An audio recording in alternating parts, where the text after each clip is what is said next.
At the lavish anniversary party celebrating his parents' marriage, while all eyes were on the stage, his daughter suddenly whispered, "Dad, we need to get out of here. Right now." And it was in that very moment he realized he had walked straight into an elaborate trap set by people who shared his last name. Want to know what was really behind that warning? Keep watching. The full truth is about to be revealed. Marcus Reed lived with his 13-year-old daughter, Mia, in a small house just north of Austin. Their life was simple, but peaceful. Marcus had once been one of the most sought-after music producers in the country, even winning a Grammy at just 34. But these days, he spent most of his time teaching Mia how to play piano, driving her to school, and occasionally working from his home studio. The spotlight no longer interested him. Not after everything that had happened. He divorced his wife 6 years ago, after a long stretch of cold distance and quiet pressure. The marriage wasn't terrible, but it had never felt safe either. When she left, taking half the assets and half the memories, all Marcus felt was relief. Mia stayed with him, not because he fought for custody, but because she chose to. "I don't want to live in a house where I can't tell the truth," Mia once said. And he didn't ask anything more. Marcus's family was originally from Atlanta. Calling it a family was a stretch. It was really just 3 people. His aging father, a retired investment lawyer, his stepmother Lorna, sharp, polished, and always wearing a smile that never reached her eyes, and Troy, his half-brother, who liked to play the generous type but always had a calculating look in his eyes. Marcus had left that place at 19, after an all-night argument with his dad over music, scholarships, and what he called a future that actually matters. "You're planning to live off that worthless music? This world isn't built for poor dreamers," his father had said. Marcus didn't respond. He just grabbed his suitcase and left. It was a long time before he went back, and every return since had felt like a slow, quiet punishment. His father had never apologized, never said much, really, just looked at Marcus like he was a bad investment. As for Lorna, she talked like she was running a board meeting. Every time they saw each other, she made a point of saying, "Family is a brand. No one walks off the team." That line sent a chill down Marcus's spine. Troy always smiled like an old friend, calling him Mr. Grammy Hero, but never once asked how Mia was doing. That morning, Marcus got a thick package in the mail. Embossed invitation, the kind you'd expect from a billionaire's wedding. "You are cordially invited to the 50th wedding anniversary of Richard and Lorna Reed, to be held at the Reed Estate, Atlanta, on..." He didn't need to read the rest. He already knew who was behind this display of politeness. He was still holding the envelope when Mia stepped out of her room, notebook of music sheets in hand. "Is that mail?" "Yeah, from your grandparents," he said, trying to tuck it back in the envelope. But Mia had already reached out and grabbed it. She skimmed the letter, then frowned. "Remember Uncle Will's funeral? They live-streamed the whole thing. There was even a cameraman following us all the way to the cemetery." Marcus nodded. That scene was still burned into his memory. Lorna had hired a full crew to capture moments of family unity and grief. Marcus had nearly thrown the camera into the lake. "This time I'm sure," Mia said. "If you go, they'll film it. And there'll be contracts. They never do anything just to celebrate." Marcus sat down and looked at her. Mia was sharp, quiet, and had a kind of unnerving clarity for someone her age. She had her mother's eyes, but the way she read people, that was all him. "We don't have to go," Marcus said softly, but just then the phone rang. Unknown number. Marcus picked up. An old man's voice came through, dry and clipped. "Marcus, it's your father. You get the invitation?" "Yeah," Marcus replied, flat. "You should come back. Lorna's taking care of everything. It's a rare chance for the whole family to be together. Don't let that girl of yours grow up not knowing where she belongs." Marcus looked over at Mia, sitting on the chair, swinging her legs. She was watching him like she already knew exactly how the call would go. "I'll think about it," he said, then hung up. That afternoon, Mia didn't say much. She just slipped an extra folder into her backpack, then sat on her bed staring out the window. Marcus knew she was worried. So was he. But for some reason, he felt like he had to go. Like something was waiting for him. Something he needed to face. The plane landed just before noon. Atlanta was hotter and more humid than Austin. the sky blanketed in gray clouds like it disapproved of whatever was about to happen. Marcus and Mia rented a small SUV at the airport and drove themselves to the Reed estate. The ride from downtown to the suburbs took about 40 minutes, long enough that no one had to speak. Mia wore her headphones, staring out the window, while Marcus kept his eyes on the road, occasionally glancing at her, just to make sure she was still right there beside him. The estate gates opened with a keypad code. A man in a black suit was already waiting, wearing a wireless earpiece and nodding with the crisp professionalism of a five-star hotel valet. Marcus gave him a slight nod back, no words. The scene inside made him take a long breath. At least 3 cameras were already rolling from different angles. A small production setup had been staged near the pool, gold-trimmed furniture, a floral backdrop, and a sign that read, "Reed Legacy, the Golden Union." Mia took off her headphones and looked around. "This isn't a family party," she said quietly. Marcus gave a soft, "yeah," eyes following a woman on the second-floor balcony adjusting stage lighting. A blonde woman stepped out onto the porch. Beige dress, trendy cut, pearl bracelet on her wrist. "Lorna?" She moved quickly, smiling like she just stepped out of a catalog photo shoot. "Marcus, Mia. Oh my God, look at you two. Now it finally feels complete," Lorna said, arms wide as she hugged Mia first, then leaned in to brush her cheek against Marcus's, like an actress greeting an old co-star. Mia stiffened, then pulled away fast. Marcus stood still, not returning the gesture. "She's really grown," Lorna went on, her eyes dropping to Mia's sneakers. "Bold style, huh? Not exactly the sweet and proper type, but interesting." Marcus glanced at his daughter. Mia said nothing, hands stuffed in the pockets of her hoodie, eyes scanning the scene around them. The cameras had now turned in their direction. A man from the crew spoke into a walkie-talkie while adjusting his lens, framing the shot. "What exactly are they filming?" Marcus asked, not bothering to hide his irritation. Lorna smiled. "Oh, just a little footage, that's all. We're putting together a family docu-series. Don't get so tense. Your father wanted to preserve some memories for future generations." Marcus was about to respond when Troy stepped out of the house. Same smile, wide, white, and completely fake. "Marcus, the famous big brother finally shows up. I was joking with Mom you'd probably just send a video message instead of actually coming." "I still have some manners," Marcus replied, his voice flat, humorless. Troy laughed, clapped Marcus on the shoulder, then bent down to ruffle Mia's hair. "And this little star right here, looks like we've got some great shots coming for the family Instagram." Mia stepped aside, eyes locked on Troy. "I don't use Instagram," she said, clearly and firmly. Troy let out a fake chuckle. "Is that so? Your dad's not into social media either. You two really are a pair."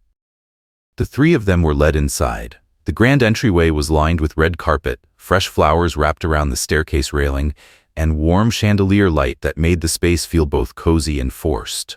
A group of strangers was arranging banquet tables. They didn't look like family or even friends. Event staff. A few guests had already arrived, chatting in unfamiliar accents, dressed like they were headed to a wedding photo shoot. Marcus didn't recognize a single face. "The whole family's finally here," Lorna said, her voice pitched like she was making an announcement. "Your father's preparing a big surprise. Marcus, don't leave too early, okay? This time, you'll truly feel like part of the Reed legacy." Marcus looked at Mia. She didn't say a word, but he saw it. Something paused in her eyes. A flicker of instinct, young but sharp. "Where are we staying?" Marcus asked quickly. "Second floor, your old room," Lorna replied, tilting her head as she lowered her voice. "We cleaned it up, gave it a fresh coat of paint, hopefully nice enough for someone as famous as you." Marcus didn't answer. He took Mia's hand, gave it a gentle pull, and headed straight up the stairs. Behind them, a camera lens followed again. Mia spoke softly, just for him to hear. "They're not just filming. Someone's timing every shot." Marcus looked around. Sure enough, someone was holding a clipboard, jotting things down. Names of family members, entry times, dialogue, like a staged production. Once they stepped into the room, Marcus closed the door behind them and leaned against it. Mia sat on the edge of the bed, pulling off her shoes. "What do you feel?" she asked. "Like I'm acting in a play I haven't read the script for," he said, eyes fixed on the floor. Mia looked up. "The problem is, I think they already rehearsed." Before Marcus could say anything else, there was a knock at the door. A young woman in a black uniform with a Reed Production logo stepped in, politely inviting them downstairs for the opening ceremony. Mia glanced at Marcus. He gave a small nod, adjusted his collar, then said quietly, "Don't take your eyes off me, not for a single minute." The ground floor was now packed. White tablecloths covered every table, and spotlights lit the room like a product launch. Each table had a fixed camera aimed at it. Marcus and Mia were seated at the central table, directly facing a podium set up in the middle of the living room. All around them were distant relatives, family business partners, a few media faces, and plenty of strangers. A man from the crew approached Marcus and clipped a mic onto the lapel of his blazer. "Just to capture better audio for the family archive," he said, voice flat, like reading a line from a script. Marcus glanced at Mia. She had her phone out, not to take photos, not scrolling. She typed a few lines, then slid the screen toward him under the table. "Uncle Troy said he's using your name to secure funding. I heard him in the kitchen." Marcus didn't react outwardly. He simply lifted his glass, took a sip of water, eyes fixed on the podium. Soon after, the lights dimmed. Soft instrumental music began to play. Then Troy stepped onto the stage, microphone in hand, his blinding smile blown up on the LED screen behind him. The entire room fell silent. "Thank you all for being here today to celebrate a milestone for our family. 50 years of partnership between Richard and Lorna Reed, not just a marriage, but the foundation of a successful generation." Applause broke out. Marcus stayed still. Mia leaned slightly, her knee brushing his, just enough to remind him, "Stay sharp." "We believe," Troy continued, "that family isn't just blood, it's a shared asset, a value we build and uphold together. That's why today we are proud to officially announce the launch of something special, the Reed Legacy Fund, a family-named investment venture." The music swelled briefly, then cut out. A side screen lit up with a gleaming RLF logo. For a few seconds, Marcus felt something tighten in his chest. A spotlight hit his seat directly. From behind, Lorna placed a hand gently on his shoulder and smiled. "Proud of this, aren't you, Marcus?" she whispered. "Family is a brand, you understand that, don't you?" Marcus turned his head toward her. Her eyes held zero hesitation. Everything about her expression says had all been decided long ago. A cameraman, who hadn't moved since they sat down, kept the lens trained on him, locked in. Marcus wasn't tense. He was suffocating, under the pressure of performing a role he never agreed to play. Troy raised a hand, then continued, voice smooth and practiced like a seasoned actor. "We're honored to have Marcus, who brought the Reed name to the national stage through his music, agree to serve as the honorary face of this fund."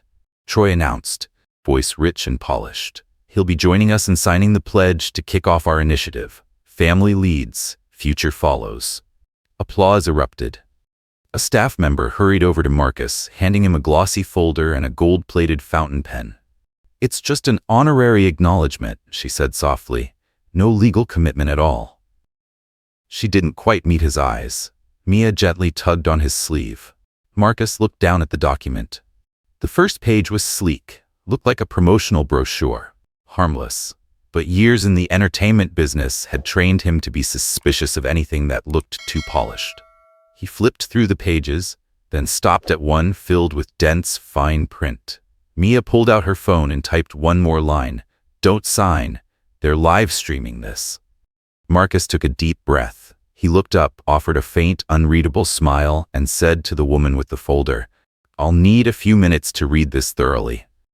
She hesitated, glanced toward Troy like she needed permission. Troy stepped down from the stage, still holding the mic.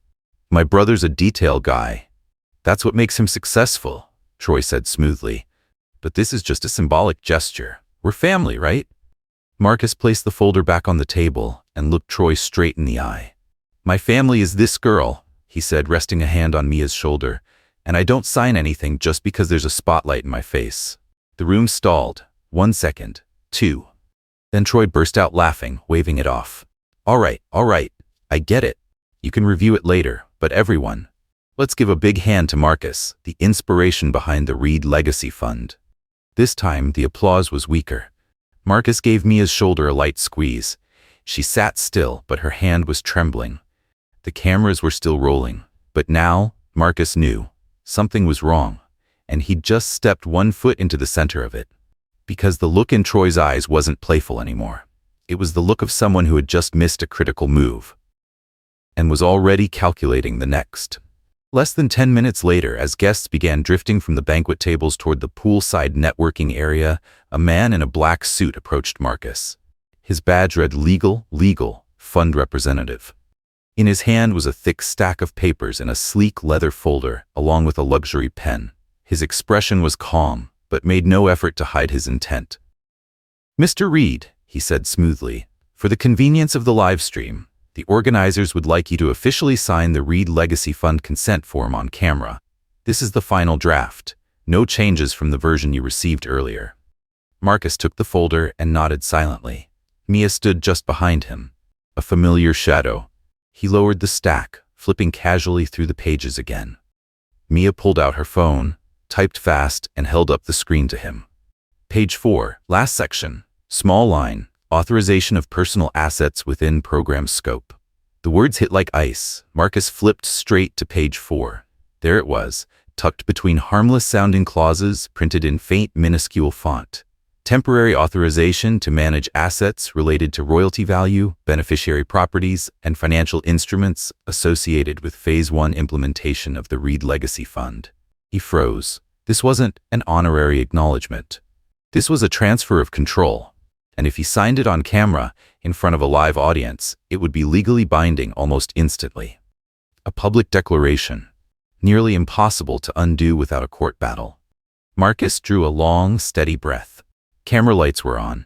The cameraman hadn't moved, lens locked on him. From the side, a business rep stepped forward, voice rich and rehearsed, beginning to read a script. A historic moment for the Reed family, marked by the signature of its most successful son. Mia gripped her father's hand, said nothing, but her silence hit louder than any plea. Marcus set the folder down on the table, leaned forward, and pressed his hand to his forehead. A few heads turned in his direction. He pretended to breathe heavily, face tightening. "Dad, are you okay?" Mia said, her voice just loud enough to be picked up by the mic. Marcus gave a slight nod, then turned toward Lorna, who was already approaching. "I need to take Mia outside," he said quickly. "She's having stomach pain, probably the butter in the food. She's mildly allergic." "There's a doctor on site," Lorna replied instantly. "No need to worry." "No, I've got it handled. Just need to grab her meds from the car and let her rest." He didn't wait. He was already standing, already pulling Mia to her feet. His hand had been on her shoulder the whole time. Lorna raised a hand to signal a staff member, but Marcus was already moving, cutting through the crowd fast. Troy stepped forward, his face no longer calm. "What are you doing?" he called after them. "We're live right now." "Then kill the feed," Marcus shot back. Out in the parking lot, Marcus all but threw the stack of documents into the back seat. He didn't say a word, just motioned for Mia to get in. Door shut, engine on, gear shift. Gone. It wasn't until they'd cleared the neighborhood gates that Marcus finally spoke. "Page 4. You're sure?" Mia nodded. "I heard it clearly. I was going to the bathroom, and I heard Uncle Troy arguing with some guy in the study. The other guy said they had to lock the signing during the livestream window. If it happened after, they'd have to redo everything, and it wouldn't be valid." Marcus swallowed hard. His heart was pounding, but his voice stayed calm. "Did you hear anything else?" "He said if you didn't sign tonight, the fund would have to delay. They'd lose investors, and..." She looked at him. "He said it would be very hard to recover from that." That line echoed in Marcus's head like a warped loop in a recording booth. Very hard to recover. It meant they'd bet everything on the name Marcus, on his signature, on camera. Marcus eased off the gas. The road back to Austin was long, but right now, all that mattered was putting distance between him and Atlanta, away from the cameras, the signs, the speeches dressed up as legacy. Silence filled the car. Mia rested her head against the window, but her eyes stayed open, alert, like she was still expecting someone to follow. "You did good," Marcus said quietly. "If it weren't for you." "You're not allowed to sign anything without reading every word," Mia replied. "I'm not a lawyer, but I know when someone sneaks something onto a live stream, they don't want you to have the chance to take it back." Marcus didn't answer. He gripped the wheel tighter. This didn't feel like anger anymore. It was cold, cold to the bone. The kind of cold you feel when you've been cornered, with no door, no out. They'd planned everything. The cameras, the lights, the scripted praise, the social pressure, the illusion of honor. And that signature, it wasn't a gesture, it was a sentence.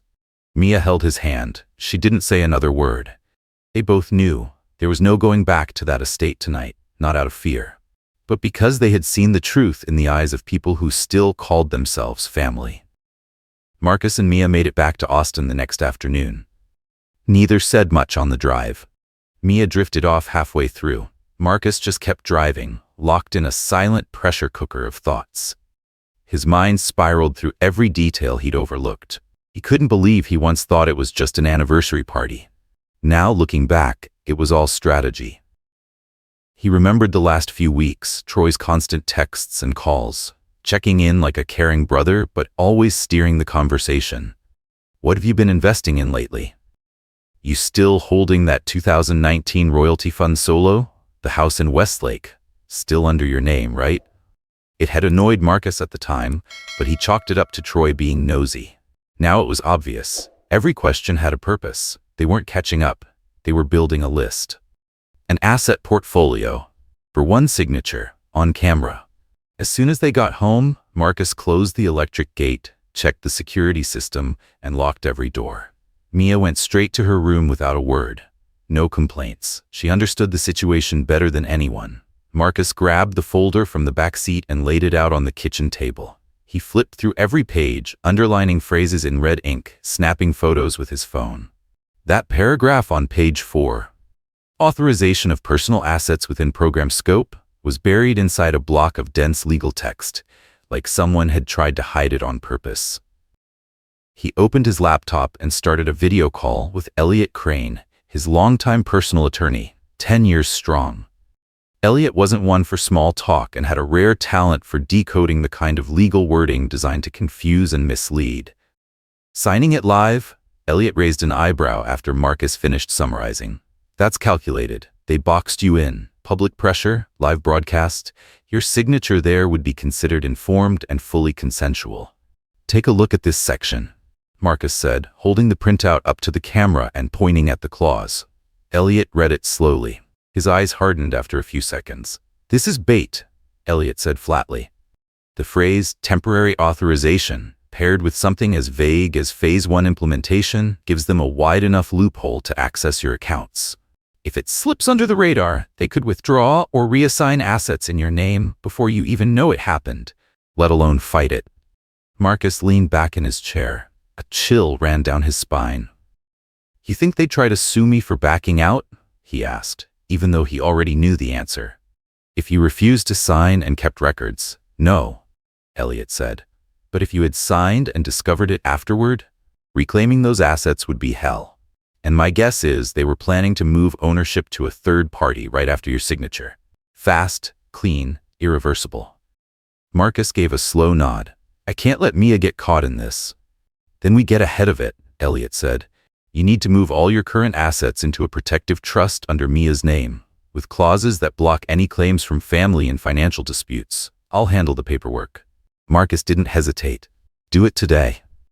Marcus ended the call, stood up, and walked to the office window. Late afternoon sunlight filtered through the thin curtain. Outside, everything looked calm. Inside, it felt like an earthquake. Betrayal from strangers was one thing, but a legal trap set by your own blood, by someone who shared your childhood photos and your last name, that was something else entirely. Troy hadn't just tried to undercut him. He'd pulled Mia into a performance she never signed up for. The only difference was, Mia saw through it. Marcus sat back down at his desk. He opened his bank accounts, his investment portfolios, every music royalty stream he'd built over the years. He checked every number. Then he sent everything to Elliot, along with his signed consent to set up the trust. That night, Mia stepped out of her room with a glass of water. She placed it on the table and sat across from him. She didn't ask anything. She just waited. You'll be the sole beneficiary, Marcus said. From now until you turn 18, everything I own will be in a protected trust. No one can touch it, not even me. Mia nodded, eyes lighting up with understanding. You don't have to do all that just for me. I'm doing it for us, Marcus replied, and because I used to believe blood was the safest thing in the world. Silence stretched for a few seconds. Then Marcus added, slowly and clearly, tomorrow, Elliot will file a lawsuit against Troy for deliberate financial fraud.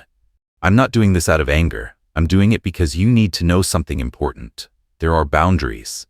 And some people, family or not, need to face the consequences. The lawsuit was filed at the start of the week. Elliot went to the local court in person, carrying a full dossier, copies of the contract, highlighted images of the disputed clause, video clips from the live-streamed party, and a legal breakdown from an independent expert. Within 72 hours, the court accepted the petition and opened a preliminary investigation.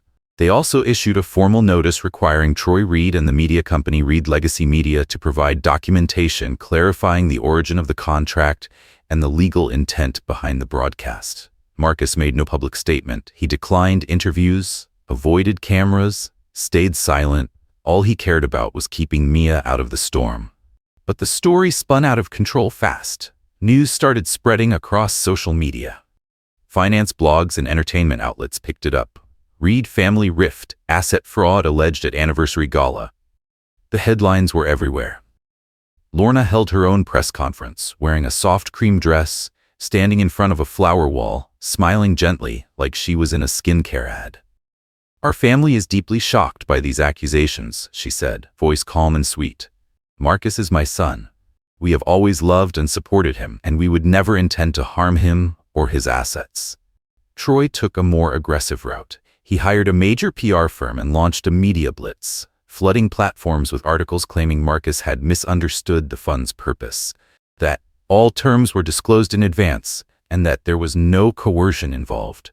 They even released a heavily edited recap video of the party, cutting out key moments, adding voiceover narration to frame it like a heartfelt reality show. They weren't just defending themselves. They were turning the whole lawsuit into spectacle, flipping the narrative, spinning the legal battle as if it were just another plot twist for the cameras. Marcus didn't react. He knew that sometimes silence could speak louder than 1,000 denials. Instead of fighting back in public, he stayed home, worked remotely, drove Mia to school every morning. Mia didn't ask much. She kept up with her classes, spent her evenings composing music beside him. Sometimes she'd glance at the TV, then quickly switch it off if anyone from the family appeared on the news. One night, while they were organizing documents for the legal team, Mia sat quietly for a long time before finally speaking. If you lose everything, I lose you. Marcus turned to her. Why would you say that? Because I don't care where the money goes, but if you let them take everything and just do nothing, I'm scared you'll become someone else. You won't be you anymore. Marcus didn't respond. That wasn't something a child says. That was someone who understood the real damage doesn't come from losing assets. It comes when trust is shattered, and no one stands up for what's right. The next day, Elliot's law office received an official notice from the court, a full asset freeze on everything owned by Troy Reed, his house, business accounts, vehicles, and personal investments. In addition, Reed Legacy Media was ordered to turn over all server backups of the event livestream, along with any internal documents tied to contract preparation. Lorna reacted immediately. She posted a personal video, eyes brimming with tears, speaking about the pain of being misunderstood by the very son I raised with all my love. Marcus watched halfway through, then shut the laptop. Troy, meanwhile, went silent. No public appearances, no articles, no spin. Elliot told Marcus, we hit the nerve. They didn't think you'd come at them head on. Marcus just nodded. He didn't need an apology. He only needed them to understand. No one gets to force his signature on a sentence and call it family honor. At their weekend meeting with the legal team, Mia sat quietly in the back, tapping her fingers against a folder. Elliot glanced over and narrowed his eyes. You were the first one to spot that clause, weren't you? Mia nodded. I just knew it wasn't right. It didn't match the rest. You could testify, Elliot said, voice steady, never talking down to her because of her age. You'd be a strong witness. I don't want to go to court, Mia replied, but if it helps protect my dad, I'll do it. Marcus rested his hand on her shoulder. He didn't need to say anything. In a world full of schemes and polished lies, it was Mia's calm, clear resolve that reminded him they were still on the right path. Summer passed more gently than Marcus had expected.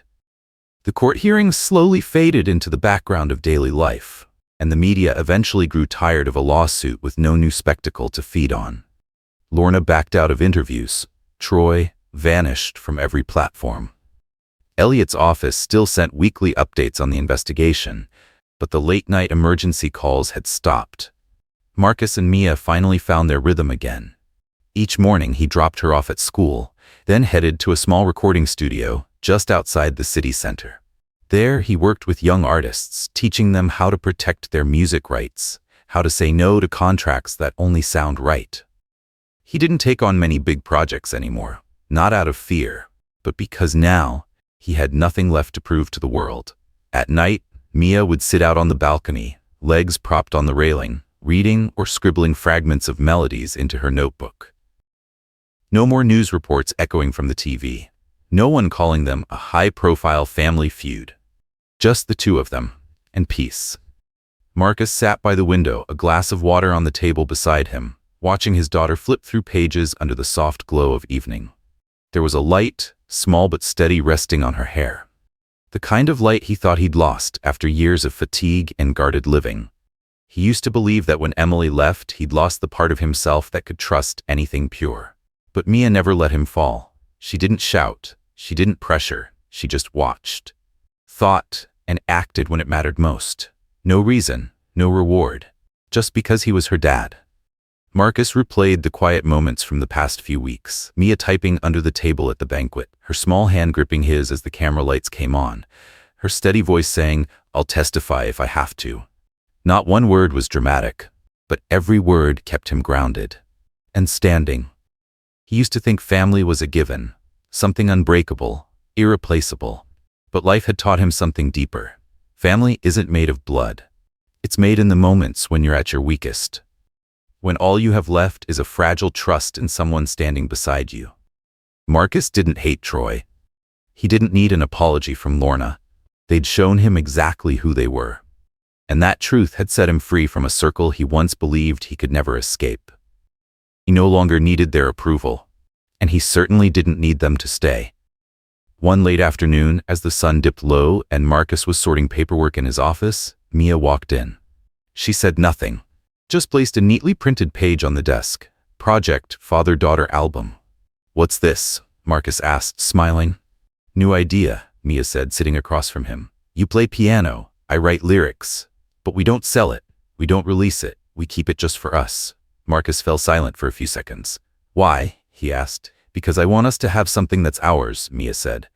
"Something no one can touch, no one can edit, sign, or stream, just you and me." Marcus lowered his head, holding back a wave of emotion behind a quiet smile. Not everyone gets a daughter like Mia, and not everyone is clear-headed enough to see the truth. Sometimes what saves you isn't a lawyer. It isn't money. It's the eyes of a child who still believes you're worth protecting. He placed his hand over the printout, gently smoothing over the title. He didn't need to say anything. "Not everyone who shares your blood wants you to survive," he thought. "But your child doesn't need a reason to save you." Some traps aren't set by strangers, but by the ones who once called you family. And sometimes the thing that pulls you back from the edge isn't law or strategy or strength. It's one quiet look from the same small hand you once held crossing the street. Marcus didn't win because he fought harder. He got out because he listened, just once, to the soft warning from the one person in the world who wanted nothing from him but for him to still be there. Family, in the end, isn't where you were born. It's where someone chooses to stand, right on the line between survival and collapse, and chooses you.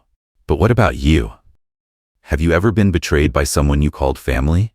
Has the one person who truly stood by you turned out to be the one you thought needed your protection? Share your story in the comments. We'd love to hear it. Thank you for staying with us through the end. See you next time.